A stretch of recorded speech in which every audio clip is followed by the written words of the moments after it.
Thoracic spine mobility is super important for any golf swing, and one of the big sticking points that we often end up starting with when we do a TPI assessment at Delphi. So some things to keep in mind here. The golf swing is very dependent on dissociating your pelvis from your upper body or your shoulders. That is called lumbopelvic dissociation, and it's something we focus on immensely.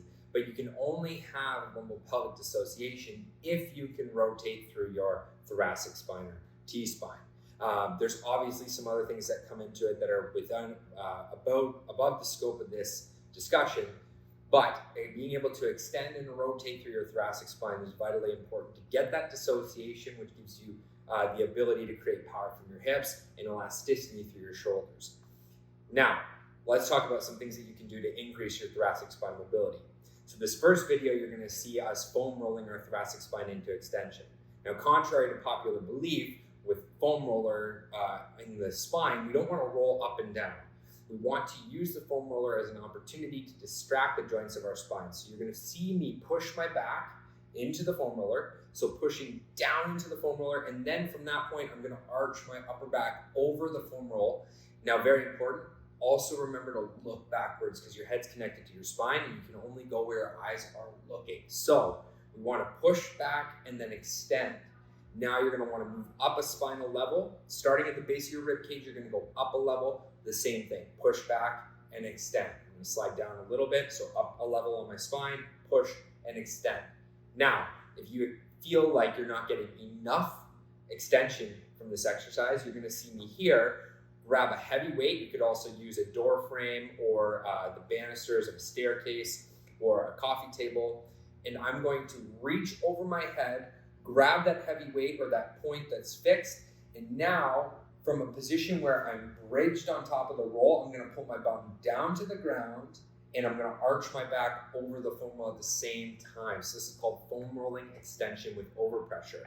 And again, I'm going to do this 5 or 10 reps in one spot, and then I'm going to move to another area of my upper back, and I'm going to do the same thing.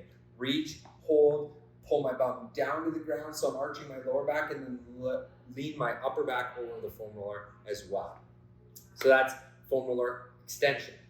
Now, let's move on to the next exercise. This is called a thoracic spine open book. Now, we want to start on our knees with our bum on our heels. This position is called lumbar locked, and it's very important because it helps us just to isolate the upper back. So, in this position, on your knees, sitting on your heels, you're going to put your elbows on the ground in front of you. Now, we can do this from 2 positions. We can start with our hand on our low back. This takes the upper body and shoulders out of the equation, so we can really focus on just the thoracic spine.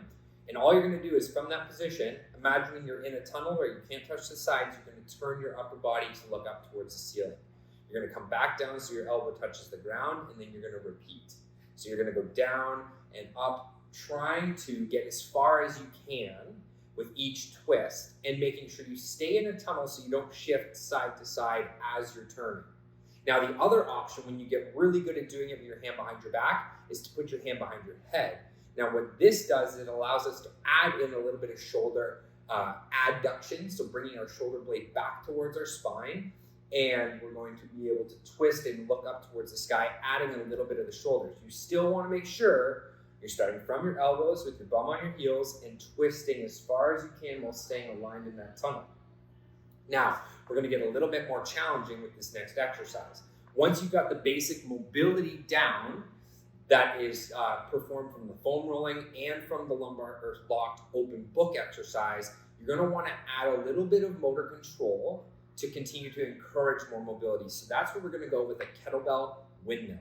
Now, this doesn't have to be a kettlebell. It can be done with a dumbbell. It can be done without weights, but I recommend a weight because it allows you to focus on keeping your arms straight up and down, which is really important.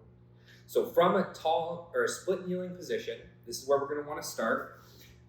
You're going to have the kettlebell in the same arm as the leg that is planted, the front leg. You're going to see me shift my hips just to the side. So I want to go sideways, not backwards. Shift my hips to the side. And now with keeping my eyes on the kettlebell, I'm going to lean down and reach for the floor with my hand. So now we're adding a component of hip stability and upper spine extension rotation under load, which is the dumbbell. I'm going to reach down once my hand touches the ground. I'm going to use my hips to pull myself back straight. The key here is you've got to keep that kettlebell or your dumbbell straight in the air. I don't want to see your arm drift forward or out to the side. You want to reach for the ceiling straight up the whole time. You want to keep that shoulder active and stable. Now, when you get good at going down and hitting the ground with your hand, you can increase the challenge by trying to get your elbow to come to the ground. So you'll see me do that variation here. It has a little bit more demand on the range of motion to go from down to the ground with your elbow versus your hand. That seems fairly obvious. Now, when you get really good at this, we can stand up and we can do a standing kettlebell windmill, which is one of the ultimate full body integration exercises and one of the greatest challenges for upper back mobility.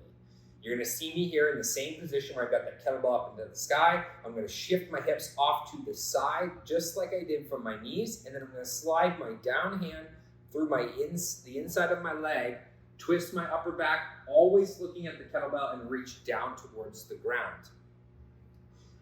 This exercise is incredibly challenging, so I do not want you to try this exercise at all until you are able to perform 5 to 10 repetitions of the tall kneeling kettlebell windmill down to your elbow with no discomfort and with relative ease. Then you can stand up and try the standing kettlebell windmill.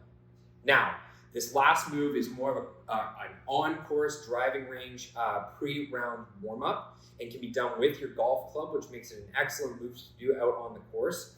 We're going to get into a split kneeling position, or if you're on the course and you don't want to put your knee in the grass, you can get into a lunge position so your back foot is up. That's going to make it a little bit more challenging.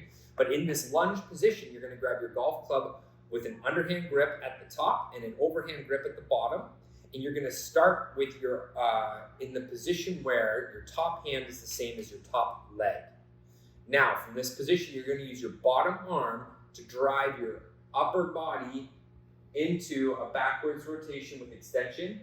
The key here is a very wide grip, and you have to keep your elbows locked out the whole time. You're going to push all the way up, pushing with the bottom hand up on the golf club, backwards into a twist, come back down across the front leg, and you're going to repeat, and I'd like to see you do 15 times both sides before you swing your golf club when you get to the course.